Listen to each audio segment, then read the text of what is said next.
Okay, well, let us begin.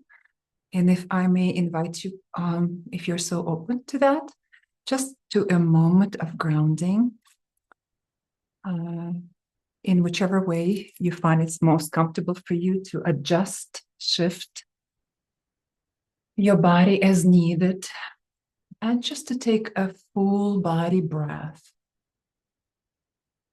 and exhaling all the way as you let go of any rush, of any agendas, and welcome simply a sense of being together.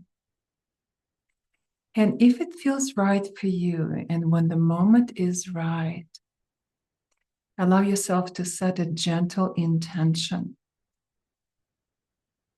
especially noting what kind of intention comes from your heart, from your embodied being, or from your soul.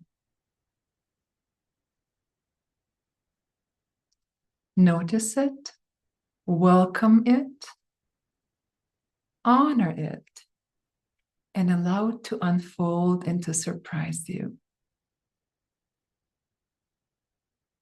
Just like that.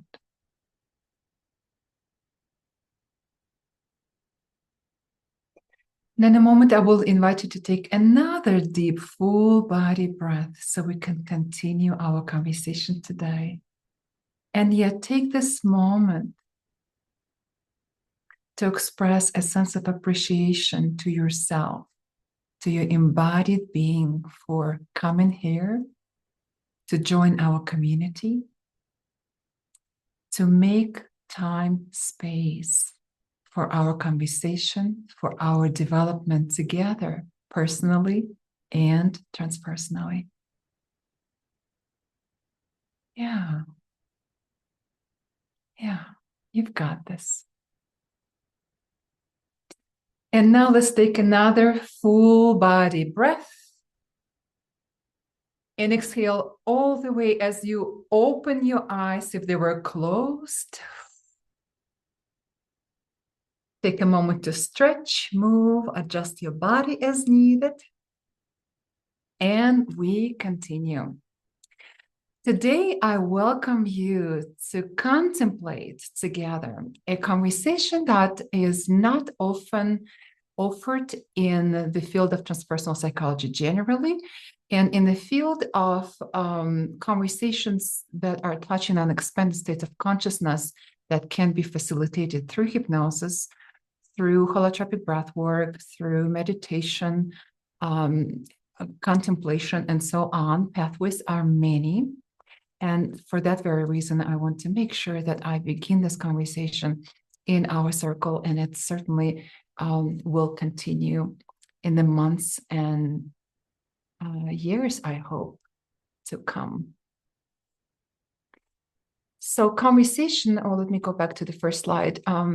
For those who may be viewing this later, especially in an audible mode, how I titled it is Hypnosis and the Art of Spiritual Transformation, reflecting on Dr. John Edward Mack's transpersonal research on encounter experiences.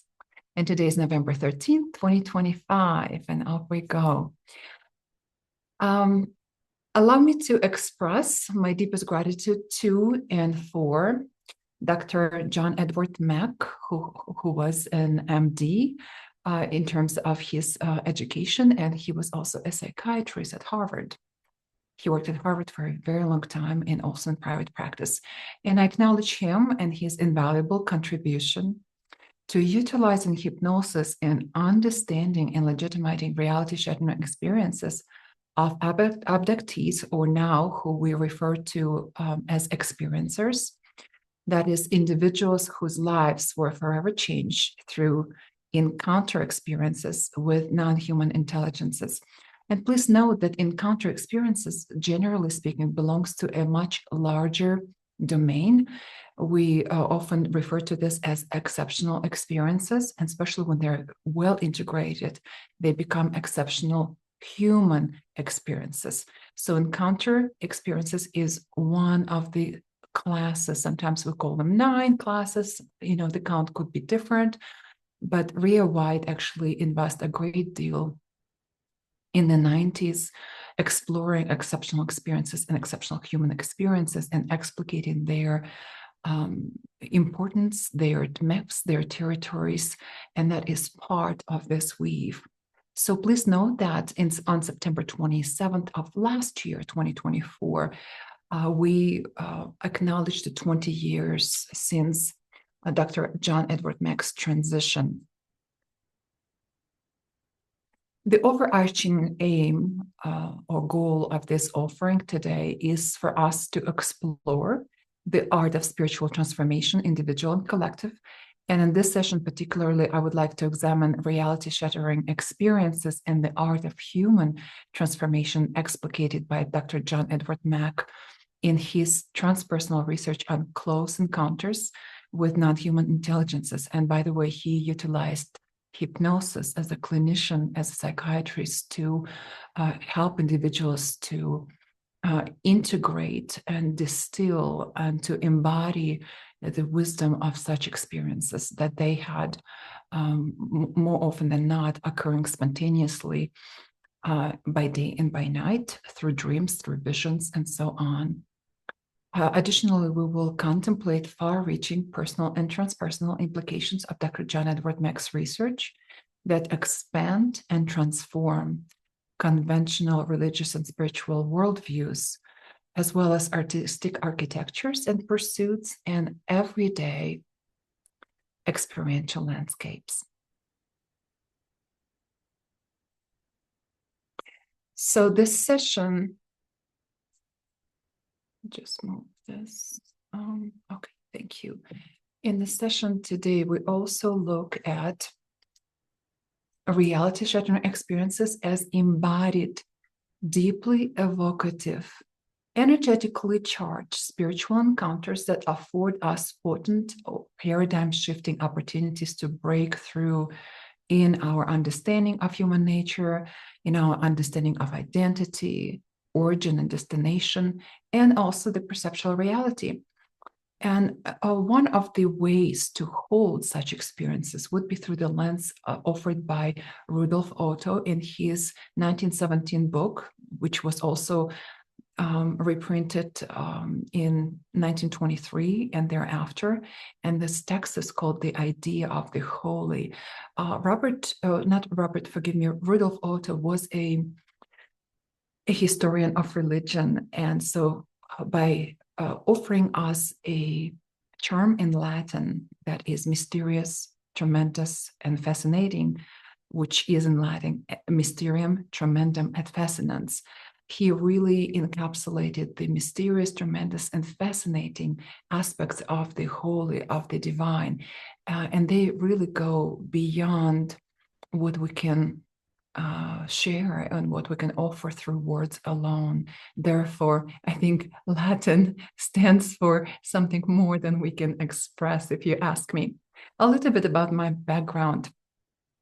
I have a background in music education. I hold a bachelor's degree in music education, master's in counseling, and my doctoral degree, PhD degree, is in psychology, specifically in transpersonal psychology. That was my concentration. And I am Grof Transpersonal Training Certified Holotropic Breathwork Facilitator. I studied with Stan Grof and his team, graduated in 2012. And I'm also ASH trained in clinical hypnosis. My first training, as some of you know, formal training through American Society of Clinical Hypnosis, this is what ASH stands for, began in March of 2008. And I also earned the designation of being approved consultant. So I've been teaching actually since the age of 18, and for the past 10 years, now it's actually more than 10 years, this is year 13, right? But I have been mentoring and teaching graduate students at Saybrook, where I serve as a full professor of psychology, and I oversee consciousness, spirituality, and integrative health specialization as its director. And outside of academia, I actually serve as spiritual transpersonal mentor for individuals who are searching, really questing for wholeness, for longevity, for spiritual development, for ascension. So all of this transpersonal maps and territories is part of my life and my work. And today I would like to offer you many quotes, direct quotes for your embodied experience that help you to be present to the ideas of Dr. John Edward Mack mostly, but also others who prepared the ground for us to explore the transpersonal domain, expanded states, and also expanded understanding of the human psyche. And so we begin our conversation with a quote by Carl Gustav Jung, who in his book, Modern Man in Search of Meaning, noted, and I quote, "The spiritual journey is not a career or success story. It is a series of small humiliations of the false self that become more and more profound."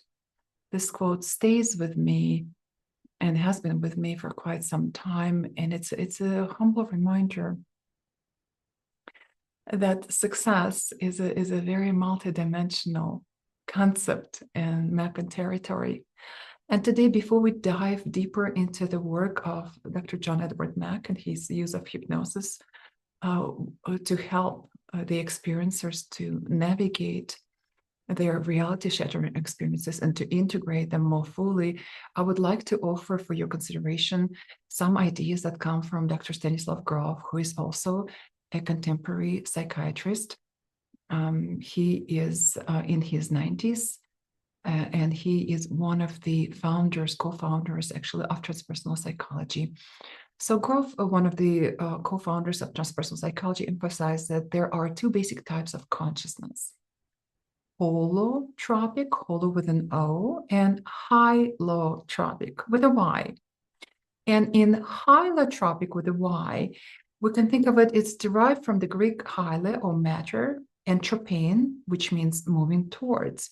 And it is defined as matter-oriented or cause-effect consciousness that is clearly demarked by linear time, by three-dimensional space, and by limiting assumptions. And again, that's hylotropic consciousness, spelled with Y.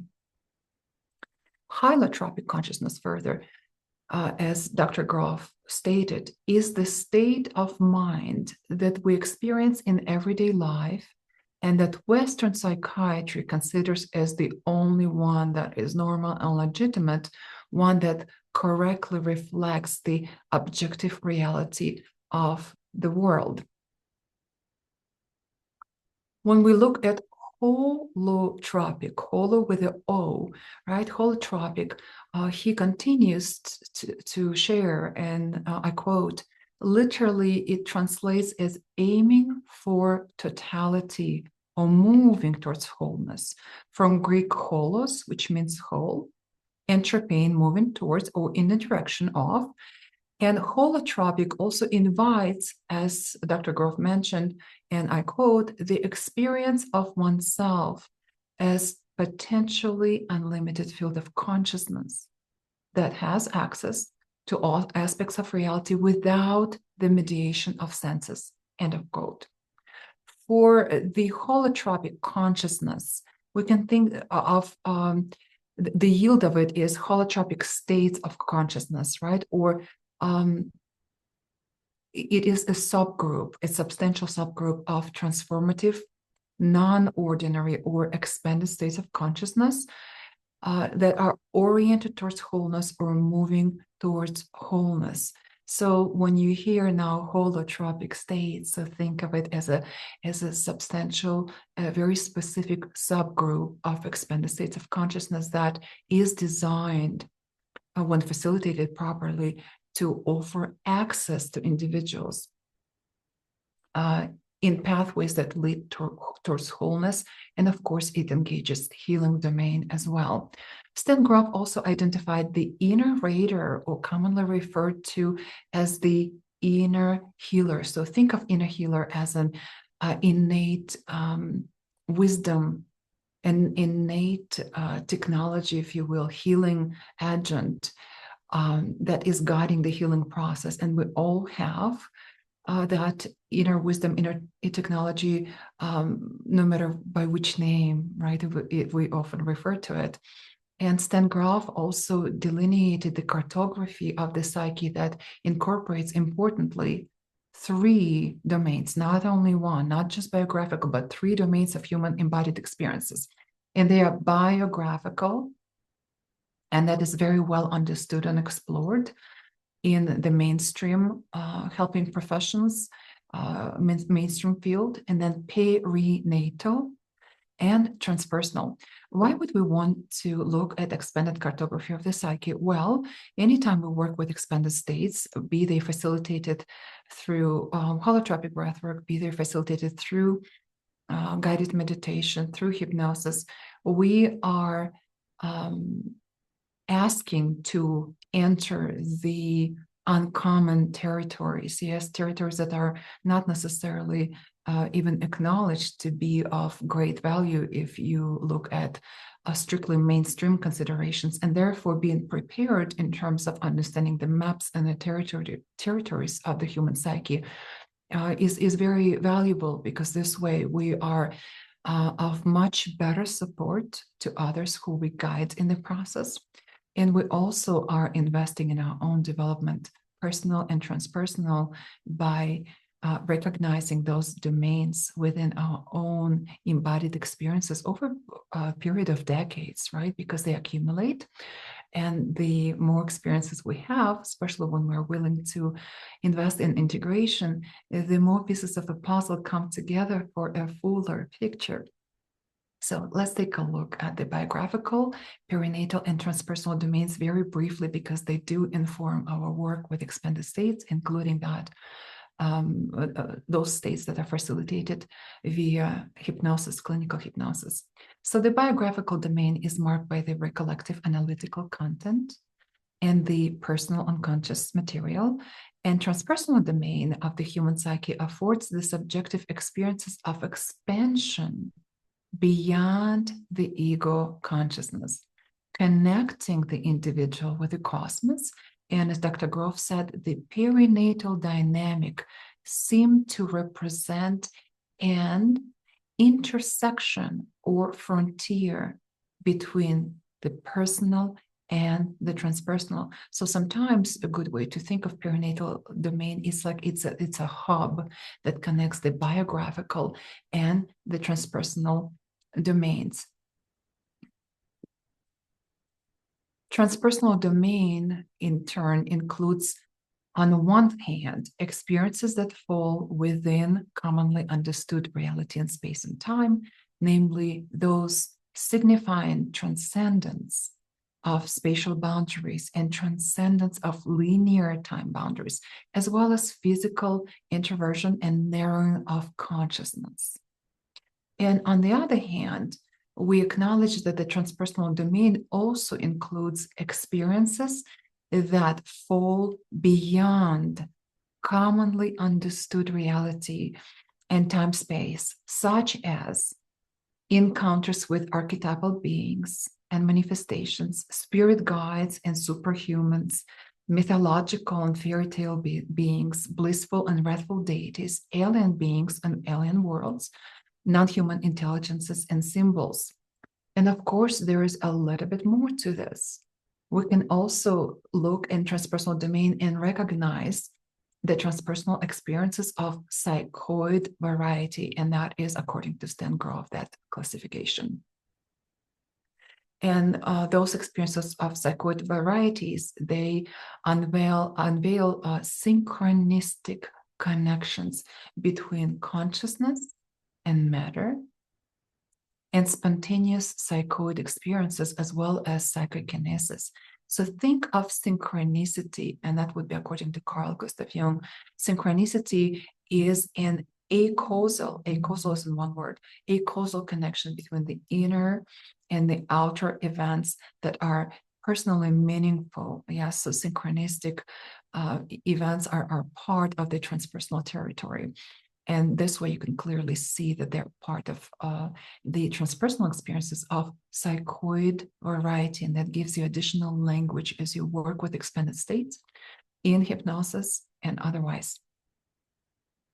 It's important for us to know that beginning with the late 1980s, Dr. John Edward Mack had and actually continued to cultivate his own direct experiences linked to the expanded cartography of the psyche through holotropic breathwork. And holotropic breathwork can be described as an experiential approach to self-discovery, self-exploration, healing, and wholeness that utilizes expanded or holotropic states of consciousness. And remember, holotropic is a very significant subgroup, as I mentioned earlier, right, of expanded states of consciousness that are specifically designed, when properly facilitated, to offer access and pathways to wholeness, healing, discovery, and transformation. And importantly, and I cannot emphasize this enough because quite often it's forgotten somehow or lost in the shuffle, individuals who are unable to engage, in this case, let's say holotropic breath work, due to physical or psychological, spiritual contraindications, they are often advised, and rightfully so, to consider using hypnosis, specifically therapeutic hypnosis, clinical hypnosis, in their experiential work. So as you see, these two domains overlap. And as I noted earlier, Dr. John Edward Mack took it upon himself to actually cultivate his own transpersonal practice. And he actually met Stan Grof in the 80s. And Stan Grof was the one who actually gave him a chapter from a book that's called Spiritual Emergency. And that chapter was actually by Keith Thompson. And needless to say, you would imagine it had to do something with non-human intelligences and encounters of alien variety. Let me offer some direct quotes to you from Dr. John Edward Mack's work from his two texts. One is The Abduction that came out in 1994, and the second one is The Passport to the Cosmos from 1999. So he wrote, and I quote, "I am increasingly convinced that the subtle and elusive nature of the abduction phenomenon is such that its secrets will be denied to those using a purely empirical approach, who try to keep observer and observed, subject and object totally separate." He also noted the abduction phenomenon points towards a realization that there are multiple cosmic realities beyond the 3D universe, and that humans, and he quoted, and I quote, but that's his words, that's a quote, exist in a multi-dimensional cosmos or universe, end of quote. He also shared, penetrating the multidimensional universe or multiverse seems to require the full range of powers that human consciousness may possess, including intuition, contemplation of what one of the experiencers has called as the heart's mind. His exploration also yielded the following. He said, "What kind of business is this alien abduction phenomenon? First and foremost, it appears to belong to that classes of phenomena that do not respect the epistemological and ontological walls that we have erected between the unseen realms of the cosmos and ourselves. The abduction phenomenon is not the only one that does this. Crop formations, near-death experiences, some forms of healing at distance, telepathic communication, and mind-affecting matter experiments of parapsychology are a few of those activities of nature that do not seem to respect this barrier." He also noted the phenomenon itself represents a kind of return of the repressed that is disguised to break down the separation between the manifest and the unseen worlds. Furthermore, he noted, and I quote, I cannot offer proof of the material reality of the abduction phenomenon, he said. And, quote, the abduction story moves more in the direction of mystery and the unknown that toward certainty and conviction, end of quote. However, the abductees or experiencers' embodied accounts, and by the way, he collected over 200 of them by helping over 200 individuals, children, adults of all stages of life, of different walks of life. And he said that those, and we can witness this, right, through his writing, that the embodied accounts of those individuals are cohesive, they're consistently illuminating, and they're very, very clear. And importantly, Dr. John Edward Mack noted, quote, not much sense can be made of any of this material, that is the abduction accounts and phenomenon that he's referring to, without positing an ultimate or overarching creative principle or intelligence in the cosmos that is doing its work through this and related phenomena. They see the sense of interconnectedness he's inviting for us. Let's take a look. What is the overview of the fundamental human story that Dr. John Edward Mack, through his experience with individuals who were navigating encounters with non-human intelligences and individuals whom he assisted in integrating that material using clinical hypnosis, he was able to kind of piece together a larger picture. And from his perspective, the basic overview of the fundamental human story is as follows. He says humans formed by the ultimate creative principle, unity, in unity with the source. And then what happens is that somehow separation through self-consciousness and self-awareness happens, and that engages losing and longing for the enduring connection with the source. The next step would be materialistic paradigm or ideology of thinking that leads to damaged relatedness with nature and source, and in turn creates largely narrowing down human pleasures to earthly emotional connections and material satisfactions, and that in turn leads to focused efforts to prolong physical life of the human body and achieve physical rather than spiritual immortality, which can and often does show elements of spiritual bankruptcy. He also noted that through innumerable abductions, studying the innumerable abductions, that there is a tendency to fill the spiritual void within, and therefore humankind shows the destructive ways of living that affect negatively the earth and its life form. So as you see, a principle of interconnectedness and looking at the holistic interface is part of his work. He also noted, and that is a quote, the highest intelligence appears to respect our free will and does not try to block us directly, but this does not mean no intervention is occurring, end of quote. He also noted, quote, aliens and humans appear to be in difficulty. Each has needs that the other can fulfill, end of quote. And when it comes to aliens or non-human intelligences, and the terms are so many, so I'm sure that you can utilize the terms that are, and I encourage you, that are you are more comfortable with and that fit your paradigm.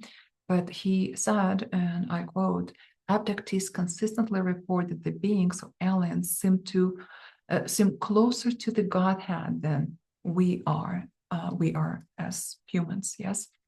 And they're acting as messengers, guardian spirits, or angels, intermediaries between us and the divine source, end of quote. He also noted that the aliens vibrate at a consciously higher level than the humans, adding that they're less densely embodied, and they're working on creating the human or alien hybrid race. And this came from his research with experiencers that actually was going on for over 10 years. So in the 90s, he stated that this can help to raise human consciousness and bring this species, humans that is, back into connection with the source.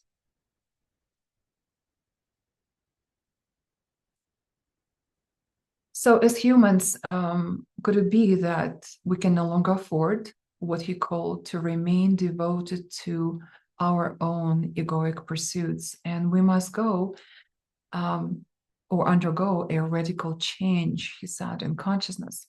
However, as he further noted, and I quote, the human ego, especially in Western cultures, bolsters by great powers of intellectual rationalization and denial, and is highly resistant to change. You see the concept and the territory and the map of resistance is gaining new ground here. Humans are also often deeply traumatized, and he noted this time and again in his writing and his research and his private practice. They're traumatized by the abduction experiences, which evoke terror and helplessness, as he noted. And yet, ultimately, they're awakened and deeply transformed by this reality in ego-shattering, high-vibration embodied encounters. We're coming closer to some key takeaways, right? Thank you so much for your contemplation, for being together in this field of awareness that we're co-creating and adding to. Furthermore, Dr. John Edward Mack noted, and I quote, for this awakening, the heightened awareness that grows out of the ego-shattering impact of the encounters carries with it quite consistently certain interrelated psychospiritual changes, especially if the experiencers are enabled to work through the traumatic dimensions of what they feel certain has happened to them. Please note that in terms of supporting work of the experiencers, Dr. John Edward Mack take a position that is at that time, especially in academia and in the field of helping professions, was quite unusual. He was actually among the very few, if not one of the first exceptional academic presences who actually decided, okay, I'm not going to take a judgment whether that is actually happening or not happening. What is the ontological reality? What is facts and evidence, etc. But he decided that he is going to honor the experiential reality of individuals for whom he became a lifeline. And I think it's so relevant for us as we work with expanded state of consciousness, including, and when we utilize therapeutic hypnosis, to understand that the experiential reality of those who we're assisting is to be respected. And we're not to cast judgments and to question, but rather taking his lead, seeing how we can help transform traumatic experiences or earth-shaking experiences or puzzling experiences, deeply evocative experiences, in such a way that they become a treasure and they become transformative resources, right? So I think this is a really valuable point for our ongoing consideration. Thus, a key takeaway: transpersonally or spiritually grounded, integration-oriented work with experiencers is essential. And it benefits not only them, but also humanity and its spiritual evolution. And importantly, experiencers, number one, they become experientially aware of archetypes and archetypal realities, and this helps them to feel closer to the divine source. It goes by many names, right, as you know. And also experiencers, what he called, and I quote, manifest particular psychic abilities. So part of spiritual emergency maps and territories is a phenomenon of a psychic opening, when people are really experiencing, again, earth-shaking changes in their life, everyday life. Quite often it comes in unannounced and spontaneously occurring spiritual emergencies, and they can also be prompted by deep spiritual work that happens as well. But it's important for us to know that in the psychic openings, individuals who may not have ever even acknowledged their psychic abilities and gifts all of a sudden become definitely psychically gifted. So it's a very interesting territory of exceptional experiences and exceptional human experiences as well. A bit more for our consideration, and here I would like to connect also to the ideas of David R. Hawking. Some of you are familiar with his work. He was a US-based psychiatrist who managed to get a PhD as well as Stan Grove. So they're both MDs and PhDs in terms of their education. But David R. Hawking, he spent many years of his late years in life in Sedona, and he transitioned in 2012. It's interesting for me to speak from Sedona with you today, where I live. So we are led in mysterious ways where we must go. And those of you who are interested to learn more about the map of consciousness, also expanded map of consciousness that he created using muscle testing calibration, please, you can type in the engine of your choice, David R. Hawking's map of consciousness, and you can see many representations. You can also look at his books and video sessions, recordings, and his offerings on Audible and so on. I think that he is a very valuable voice for anyone who is interested in therapeutic hypnosis, and gives us invaluable transpersonal maps and territories. So please consider his work. Back to Dr. John Edward Mack, and as I weave here, Dr. David R. Hawking. So Dr. Mack shared, and I quote, experience a heart opening, a sense of loving connection with living beings and creation. So it's one of the benefits of experiential work that he has noted, and which we very well may position in the 500s on Dr. David R. Hawking's map of consciousness. And 500, by the way, is a domain of love. The intellectual pursuits on his map can only take us up to 499, from 400 to 499. But in order for us to be at 500, we have to make a nonlinear leap. So it's a leap from linear to nonlinear reality. And at 500, birds are chirping, dogs are wagging their tails, and so on. Even beings who surround us, who we're encounter every day. I have a dog Star, so every time I see him wagging his tail, I know that, 500, reminder, and we can catch that wave. And so he also noted, Dr. David R. Hawking, Dr. John Edward Mack, he noted that experience a renewed sense of the sacred and a reverence for nature, people who work with, who process their encounter experiences, as well as, he said, many give up mainstream jobs and become active in earth preserving projects, and also experience divine homesickness and a sense of human/alien and or alien identity. So this is what typically happens for individuals with whom Dr. John Edward Mack worked directly using clinical hypnosis to help them to integrate their encounters with what they experience as aliens or non-human intelligence and UFO, UAP.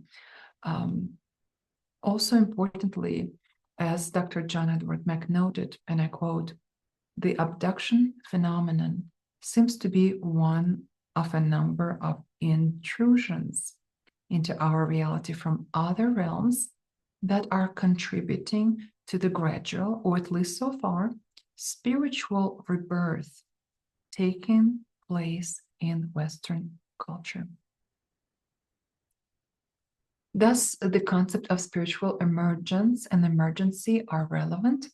If you're interested, I highly recommend that you take a look at a book that was edited by Dr. Stan Grof and late Christina Grof, and that was published in around 1989. It's readily available, and it contains very valuable chapters by a variety of writers who had their own experiences of spiritual emergency and continue to help others to navigate that territory. The beauty of spiritual emergency as a concept is that it is meant to depathologize deep spiritual evolutionary process that quite often are diagnosed and misdiagnosed by mainstream as pathology.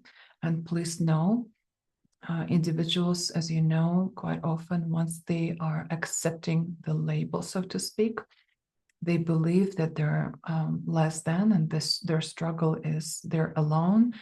But spiritual emergency concept in and out of itself and skillful utilization of it is very powerful in offering opportunities to reframe very deep spiritual, psychospiritual, transpersonal experiences of individuals, give them hope and actually empower them on their journey towards healing, wholeness, and increased well-being.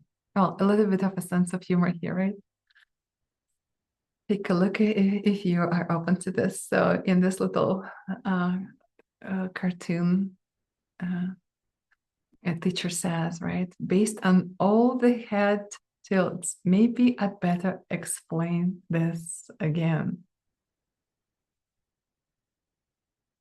Finally, as Dr. Mack noted, and I quote, "In the end, the abduction phenomenon seems to be a part of the shift in consciousness that is collapsing duality and enabling us to see that we are connected beyond the earth at the cosmic level. No common enemy will unite us, but the realization of a common source might," he said, end of quote. Moreover, he remarked, and I quote, "The alien abduction phenomenon is largely an opportunity or a gift, a kind of catalyst for the evolution of consciousness in the direction of an emerging sense of responsibility for our own and the planet's future," end of quote. I wrote an article last year that was published in the Journal of Transpersonal Psychology honoring Dr. John Edward Mack for his work. And that publication was made possible right around his acknowledging his 20 years since his transition.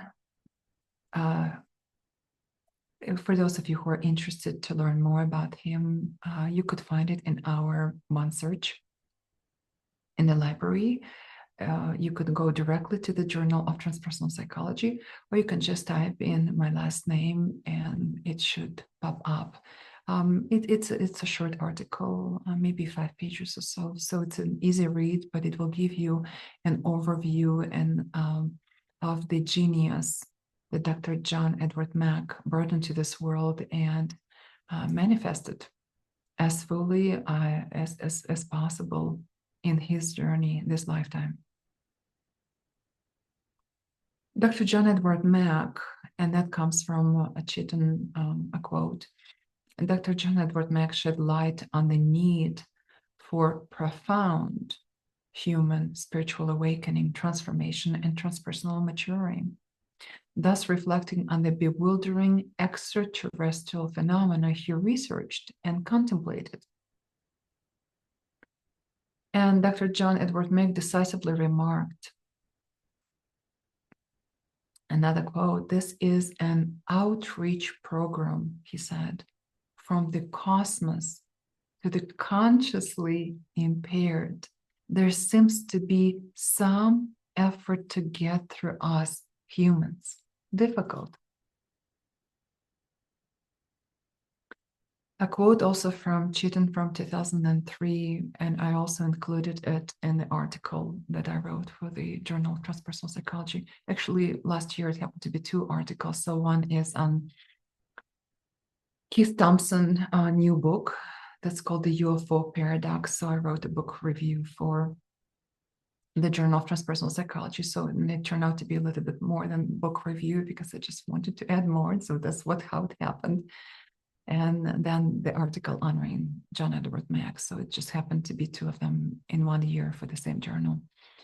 And Chetan said, and I quote, reflecting on his, and that would be John Edward Mack's, right? On his 13-year-long groundbreaking clinical practice with the abductees or experiencers, Dr. John Edward Mack professed and emboldened, and this is a quote of his, maybe, he said, that is Dr. John Edward Mack said, maybe what I thought was possible wasn't complete.